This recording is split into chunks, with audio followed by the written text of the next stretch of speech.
382e journal de bord. Jean-Marie Le Pen, bonjour. Bonjour. À nouveau au Parlement européen à Strasbourg. Comme d'habitude. On va prendre cette habitude de faire le journal de bord, donc une fois par mois. Eh oui, ma foi, c'est agréable. Hier, le pape François intervenait devant les députés européens. Qu'avez-vous retenu? Oui, écoutez, c'est depuis la visite de Jean-Paul II, c'était la première fois que le pape revenait au Parlement européen. Je dois dire que comme on connaît mal tout de même encore le pape François, on pouvait s'attendre à tout. Il a été plutôt bien, moi j'ai trouvé. Il a été courageux, il a prononcé un certain nombre de condamnations très nettes du mondialisme, etc., que j'ai trouvé personnellement intéressantes et courageuses. Alors cet après-midi, c'est la résolution qui sera discutée pour la création, la reconnaissance de l'État palestinien. Votre avis sur la question? Oui, mais je crois que le groupe parlementaire et d'ailleurs le Front National en règle générale sont pour la reconnaissance des deux États, à la fois israéliens et palestiniens. Donc nous pensons que c'est la voie de la paix, qu'il faut constater que les peuples ont droit à une nation. Et par conséquent, il n'y a pas de raison que les Palestiniens n'aient pas la leur. Et je pense que ce sera voté à la prochaine session. Alors donc international toujours, disais-je, les Mistral, la livraison des navires Mistral à la Russie a été reportée. L'annonce a été officialisée hier. Sur le sujet, est-ce que vous croyez qu'il va y avoir une solution trouvée par le gouvernement français? Mais vous avez vu que le gouvernement français fait métier de tergiverser en toutes circonstances. C'est la politique du zigzag. Or, moi je crois que là, le président de la République est en train de signer l'acte de décès des chantiers de l'Atlantique, des chantiers de Saint-Nazaire, parce qu'on ne peut pas passer des contrats et les violer. Or, c'est ce que nous faisons. Sous des prétextes ou sous d'autres, il y aura toujours une raison ou une autre. On nous avait commandé des bateaux, on nous les a payés, on doit les livrer. Ça me paraît être aussi clair que ça. Malgré la Crimée. Et ça ne met pas en cause les problèmes ukrainiens, compte tenu du fait que les avions Mistral auront probablement peu d'occasion. Les porte-avions, enfin le porte-hélicoptère Mistral aura peu d'occasion de se manifester, soit en mer d'Azov, soit en mer Noire.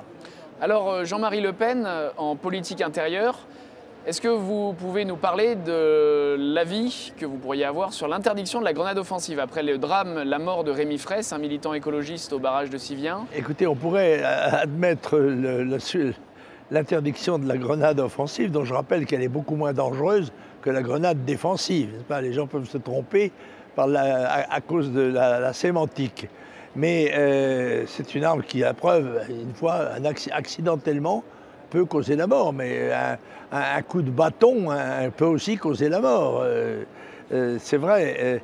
Il faudrait pouvoir aussi interdire, dans ce cas-là, en tous les cas, condamner sévèrement les actes qui sont commis contre les forces de l'ordre, à savoir le lancer de bombes incendiaires, de cocktails Molotov, ou encore de bouteilles d'acide. Et ces gens-là devraient être poursuivis pour tentative de criminelle, de meurtre.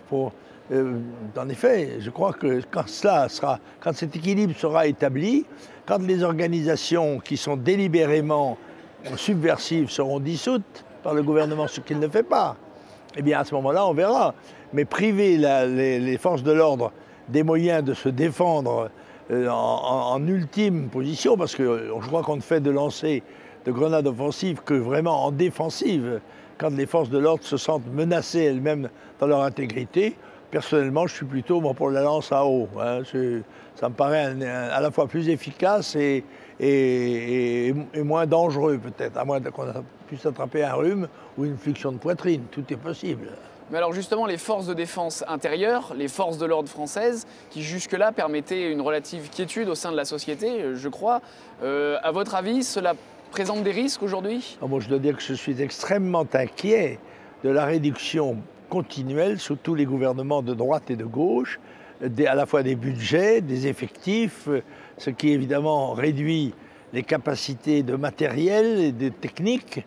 Et je pense que les forces de l'ordre intérieur sont en France tellement réduites qu'elles ne sont pas en mesure de faire face à une crise grave du style de celle de 2005, par exemple, n'est-ce pas, engageant plusieurs dizaines de villes à la fois, parce que je crois que ce n'est pas un mystère, il doit y avoir entre 15 et 20 000 hommes maximum, en cumulant les gendarmes mobiles et les CRS, capable d'opérer sur le territoire, qui, je rappelle, fait quand même 550 000 km², sans compter, bien sûr, ses possessions les départements d'outre-mer.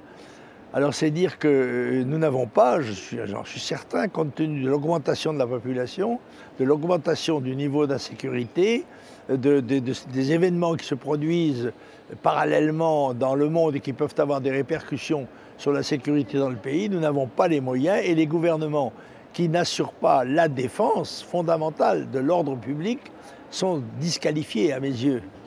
En revanche, est-ce que le déplacement de François Hollande à Florange est un choix courageux que l'on peut saluer? Il y a un proverbe qui dit que l'assassin revient toujours sur les lieux de son crime.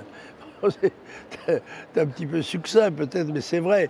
On se demande pourquoi, plusieurs années après, on en est aujourd'hui à poser la première pierre de ce qui demain peut-être pourrait être un laboratoire qui étudiera on ne sait pas quoi d'ailleurs, enfin quelque chose dans l'industrie.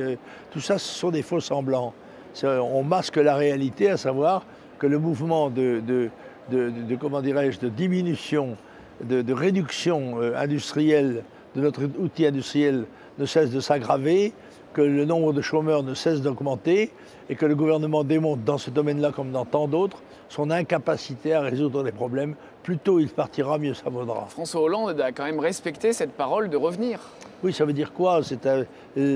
Florange, c'est pas un lieu de pèlerinage, n'est-ce pas à moins que ce soit la Sainte Grève. Alors le gouvernement, par la voix de Mme Rossignol, secrétaire d'État à la famille, entend faire interdire la fessée. Est-ce que vous croyez que c'est une solution pour régler les problèmes de l'enfance? Non, moi je suis un partisan de la fessée. J'ai subi la fessée et même quelquefois même des coups de ceinture de mon père. Et je pense que ça a contribué à me donner une vue plus juste des lois, de la morale et de son respect. Je pense que l'enfant doit être éduqué et que la sanction fait partie de l'éducation.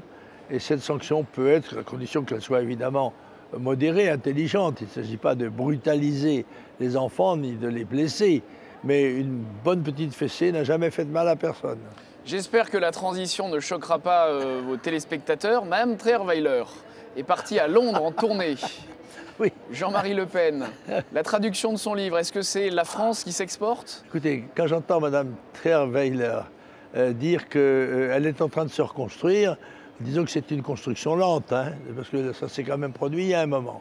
Moi, je constate que Mme Trierweiler, qui était une dame mariée, trompait son mari en couchant avec le président de la République. Bon, d'accord. Elle a ensuite divorcé.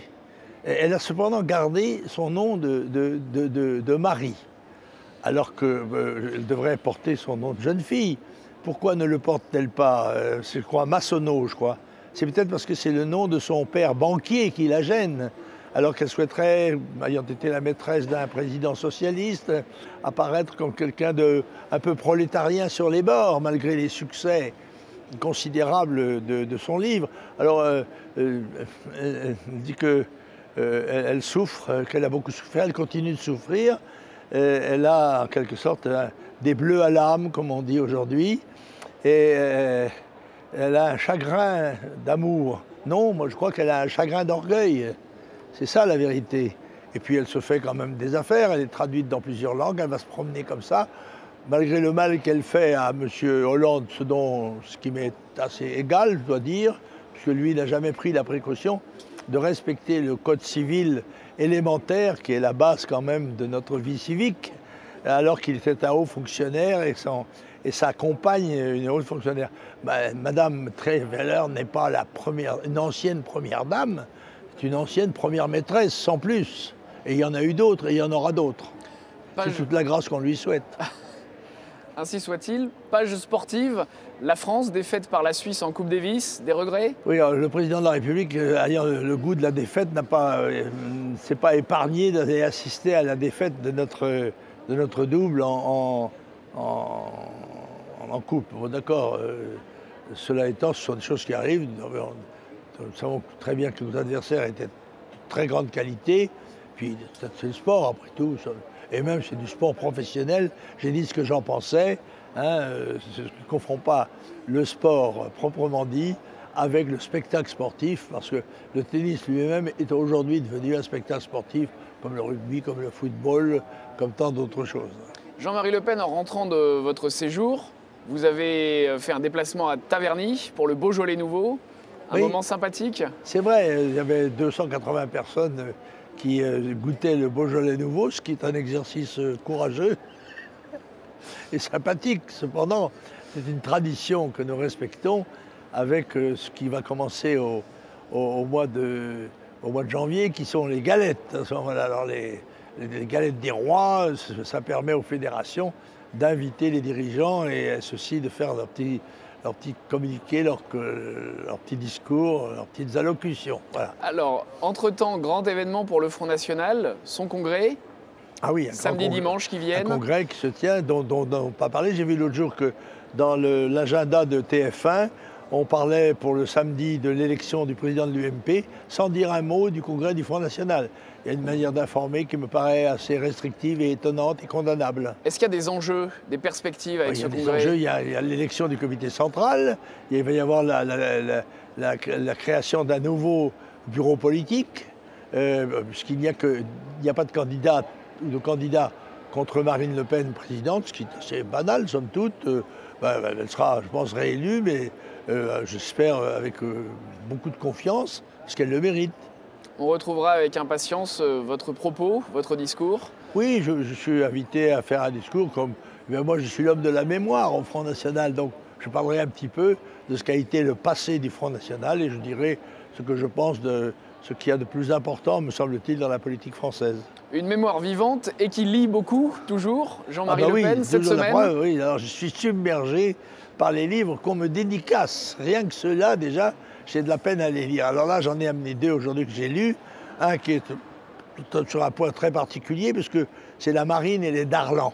C'est l'amiral Darlan qui a été assassiné à Alger et il a été une personnalité très importante du régime de Vichy.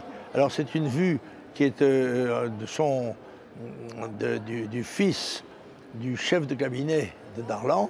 C'est extrêmement intéressant. On revient sur l'histoire de la Deuxième Guerre mondiale qui, on le sait, continue de peser sur notre vie politique actuelle d'un poids très lourd. Et puis, un livre 666, qui, vous savez, est le chiffre démoniaque par excellence, de Pierre Jovanovic. Pierre Jovanovic qui est disons, comment dirais-je, un économiste ésotérique. Ésotériste. Et puis, j'ai aussi reçu, mais je ne l'ai pas apporté parce que je ne l'ai pas lu, le roman de Jeanne d'Arc de Philippe de Villiers, dont on dit beaucoup de bien et que je vais lire avec plaisir, et un certain nombre d'autres dont je ne me souviens même pas au moment où je vous parle. Jean-Marie Le Pen, merci de cet entretien. Je vous en prie. À bientôt. Au revoir.